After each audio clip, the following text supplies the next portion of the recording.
ଆଜି ସକାଳୁ ପାଛିଆ ଧରିକି ବାଡ଼ିକି ବାହାରି ପଡ଼ିଲି। ଭାବିଲି ଯେତେ ଯାହା ପତ୍ର ଅଛି, ତରାଟ ପତ୍ର, ମନ୍ଦାର ପତ୍ର, ଯେତେ ଯାହା ପତ୍ର ଅଛି, କଲରା ପତ୍ର, ଭେଣ୍ଡି ପତ୍ର, ମଲ୍ଲି ପତ୍ର, ସବୁ ପତ୍ରକୁ ନେଇକି ବରା ବନେଇ ନେବି। ତାପରେ ଆଉ ମା ତ ଗାଳି କଲା ନା, ତାକୁ ସବୁ ବରା କ'ଣ ବନାନ୍ତି।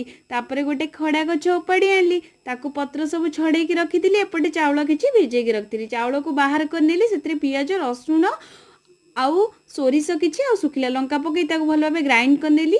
ଆଉ ସୋରିଷ ଦେଲେ, ବଟାଟା ଟିକେ ଦେଲେ ଟେଷ୍ଟ ଲାଗିବ ଯେତେବେଳେ ପିଠାଟା ହେବ, ମାନେ ଏ ବରାଟା ହେବ। ତ ଏଇଟାକୁ ଆମେ ବରା ବୋଲି କହୁ। କିଏ କିଏ ପିଠଉ ବି କୁହନ୍ତି, ଯେମିତି ଖଡ଼ାପତ୍ର ପିଠଉ, ପୋଇପତ୍ର ପିଠଉ, କିନ୍ତୁ ଆମେ ବରା ବୋଲି କହୁ। ତ ଦେଖନ୍ତୁ ଏପଟେ ଆମର ବରା ପୁରା ରେଡ଼ି ହେଇଗଲା, ଆଉ ପୋଇପତ୍ର, ଖଡ଼ାପତ୍ର। ଚାଲନ୍ତୁ ଏବେ ଆମେ ବରା ରେଡ଼ି ହେଇଗଲାଣି, ବରା ଖାଇକି ଏନ୍ଜୟ କରିବା। ଆଉ ଦେଖୁନାହାନ୍ତି ଏଇ ପତ୍ରଟି କେମିତି ପୁରା ତରାଟ ପତ୍ର ଭଳିଆ ଦେଖାଯାଉଛି। ମୁଁ ଖାଇଲା ବେଳେ ଭାବୁଥାଏ ଏଇଟା ତରାଟ ପତ୍ର ବରା ନା ଖଡ଼ା ପତ୍ର ବରା।